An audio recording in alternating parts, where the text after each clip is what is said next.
आचार्य जी, तानों को कैसे हैंडल करें? जैसे कि परिवार में कोई कहे तो इतना कि कहे कि तुम इतना तो हमारे लिए कर ही सकते हो ना।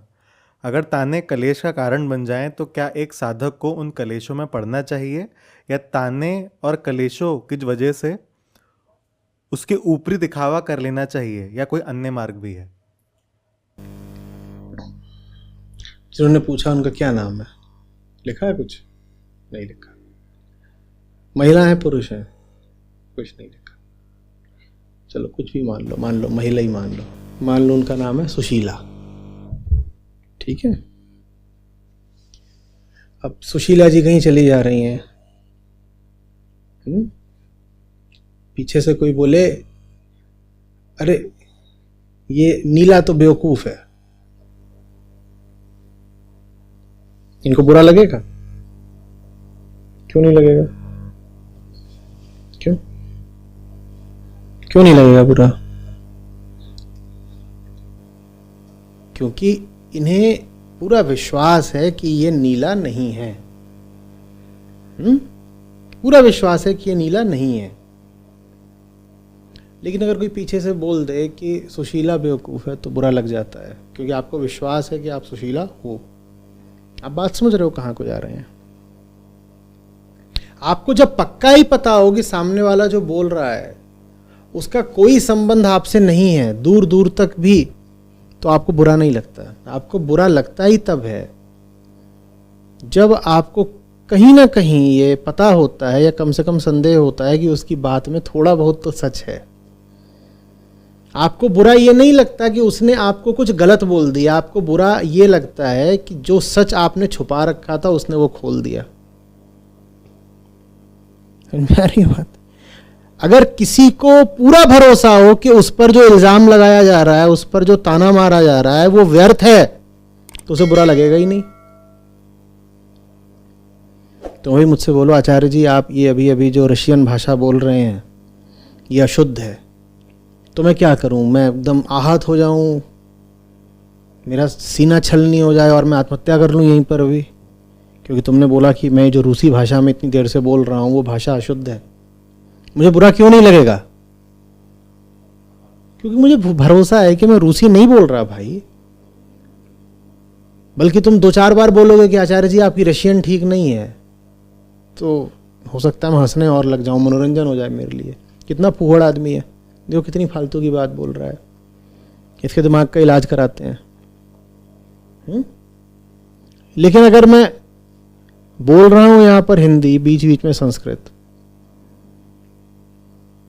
और तुम बोल दो आचार्य जी संस्कृत पर आपकी पकड़ कुछ गहरी नहीं, और भीतर ही भीतर मैं भी जानता हूं कि ये तो बेटा सच्ची ही बात है, संस्कृत में तो हाथ हल्का है, और किसी ने पकड़ लिया वो बोल रहा है, तो मैं बोल रहा हूं ताना इसलिए नहीं बुरा लगता कि ताना मारने वाले ने झूठ बोला है। ताना तभी बुरा लगता है जब हमें पता होता है कि हमने कोई सच है जिसे छुपा रखा है, उसने अभी अभी उसे खोला है। आप कुछ ऐसा रखो ही नहीं ना जो छुपाने वाली बात है। कमजोरियां भी है अपनी तो उनको एकदम उद्घाटित करके रखो, कोई क्या ताना मारेगा। ताना मारने वाला तो इंतजार कर रहा होता है आपकी भीतर की ग्लानि का, कमजोरी का नहीं। कमजोरियां सब में होती हैं, कमजोरी में और ग्लानि भाव में अंतर होता है। कमजोरी को जब तुम अपनी आत्मा से जोड़ देते हो तो वो ग्लानि भाव बन जाता है, अन्यथा कमजोरियां तो प्राकृतिक हैं। कोई भी हर चीज में मजबूत नहीं हो सकता, श्रेष्ठ नहीं हो सकता। लेकिन जब तुम अपनी कमजोरी छुपाना शुरू कर देते हो, इसका मतलब होता है कि तुमने उस कमजोरी को बहुत महत्व दे दिया है, माने तुमने उसको आत्मिक बना लिया है, उसको मैं से जोड़ लिया, तभी तो छुपाना पड़ रहा है। नहीं तो तुम खुलेआम उसका प्रदर्शन कर देते, साफ साफ कह देते कि हाँ भाई इस चीज़ में तो हम बहुत कमज़ोर हैं। और जो आदमी अपनी कमजोरियों का खुला प्रदर्शन कर देता है उसको अब कोई क्या ताना मारेगा, ताने का क्या असर होगा। तो गलती अनात्म को आत्म बना लेने में है। एक ऐसी चीज जिसको छुपाना ही नहीं चाहिए था तुम छुपाए बैठे हो। तुम छुपाए इसलिए बैठे हो क्योंकि तो वो चीज तुमको लगती है बड़ी महत्वपूर्ण, तभी तो छुपा रहे हो। हल्की बातों को कोई छुपाता है क्या? और जहां तुमने छुपाया नहीं तहां ताने मारने वाले को तुमने मौका दे दिया, वो ताना मारेगा। मैं भी इस पर जा ही नहीं रहा कि जो ताना मारने वाला व्यक्ति है वो अंदर से कैसा है, उसको क्या झेलना पड़ रहा है, उसकी मानसिक अवस्था वगैरह क्या, मैं उसमें नहीं जा रहा। मैं भी आपकी बात कर रहा हूं। व्यंग, कटाक्ष, ये आपको इसीलिए लग जाते हैं क्योंकि आप दूसरों के सामने अपना एक ऐसा चेहरा दिखाना चाहते हो जो सच्चा नहीं है, और दूसरे ने ताड़ लिया क्या कि आप कोई झूठ है जो दूसरों को दर्शा रहे हो। वो खट से तीर मारेगा ताने का, आपका झूठ ढह जाएगा, आप आहत हो जाओगे। तानों से बचने का तरीका ही यही है, कुछ ऐसा अपने पास रखो ही मत जहां छुपा छुपी है। इतने बेहतर हो जाओ कि छुपाने के लिए कम से कम रहे, और बेहतर होने के बाद भी जो कमजोरियां बची रहे उनको उद्घाटित रखो, प्रकट रखो, सबको पता हो कि यहां पर आपकी फलानी कमजोरी है।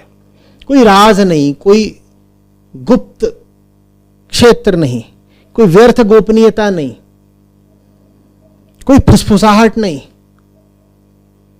जो है धड़ल्ले से खुलेआम है, डंके की चोट पर है। अब कोई क्या ताना मारेगा, क्या ताना मारेगा? किसी भी चीज को लेकर के अपने भीतर हीनता का भाव मत रखो, क्योंकि बाहर की दुनिया में बहुत सारी चीजें होती हैं जो हीन होती हैं, आत्मा नहीं हीन हो जाती है उनके कारण। तो हीन भाव रखने की कोई जरूरत नहीं है। तुम्हारे पास पैसा कम है, तुम कम नहीं हो, तो झूठ मूठ पैसे का प्रदर्शन करोगे, कोई पकड़ लेगा कि ये देखो हमको दिखाने के लिए किराए की गाड़ी लेके आए थे और जता ऐसे रहे थे जैसे अपनी है। जैसे ही उसने पकड़ा नहीं वैसे ही वो ताना मारेगा, अब फिर आपको चोट लग जाएगी, आपको अरे ताना मार दिया। ताना मारा ही इसीलिए क्योंकि तुम दिखावा कर रहे थे, निकाय को ताना मारता। कहीं ना कहीं तुम अपनी किसी कमजोरी को दिल से लगाए बैठे हो, इसीलिए तानों का तुम पर असर होता है। अपनी किसी कमजोरी को दिल से मत लगाओ। मैं ये नहीं कह रहा हूं कि अपनी सब कमजोरियां तुम मिटा सकते हो। महामानव ऐसा कोई नहीं होता जो अपनी एक एक कमजोरी मिटा दे।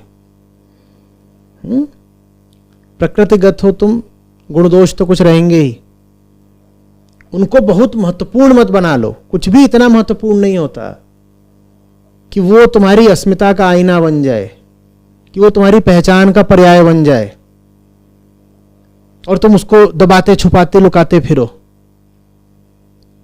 जैसे हो, जो हो, सामने हो। क्या ताना मारोगे यार, मार लो। क्या ताना क्या है उसमें?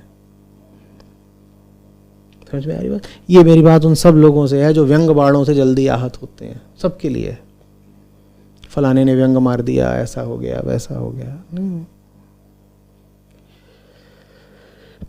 पहली बात तो अगर एकदम खुला जीवन जियोगे, एक अस्तित्वगत नग्नता रहेगी अगर तुम में, तो ताना मारने वालों को मौका बहुत कम दोगे, लाभ बहुत कम दोगे ताना मारने पर। और दूसरी बात, अगर वो फिर भी अपनी बेवकूफ़ी में छीटाकशी करते ही है तो तुम पर असर बहुत कम होगा। जो जितना ज्यादा दूसरों की नजरों में अपनी एक झूठी छवि बनाकर रखना चाहता है, उस पर तानों का उतना ज्यादा असर होता है। तानों से अगर बचाव करना है तो सबसे अच्छा तरीका है कि दूसरों की नजरों में अपनी छवि की परवाह करना छोड़ो, अपनी एक सहज छवि बनने दो, क्योंकि लोग तो छवि बनाएंगे ही। तुम कोई विशेष प्रयत्न मत करो कि तुम्हारी कोई बहुत ऊंची बड़ी प्रकाशित छवि बने दूसरों की नजर में। जो तुम हो वही प्रदर्शित करो, वही दूसरों की दृष्टि में तुम्हारी छवि रहे। उसके बाद तुम्हारे पास छुपाने के लिए कुछ नहीं रहेगा और दूसरों के पास ताना मारने के लिए कुछ नहीं रहेगा।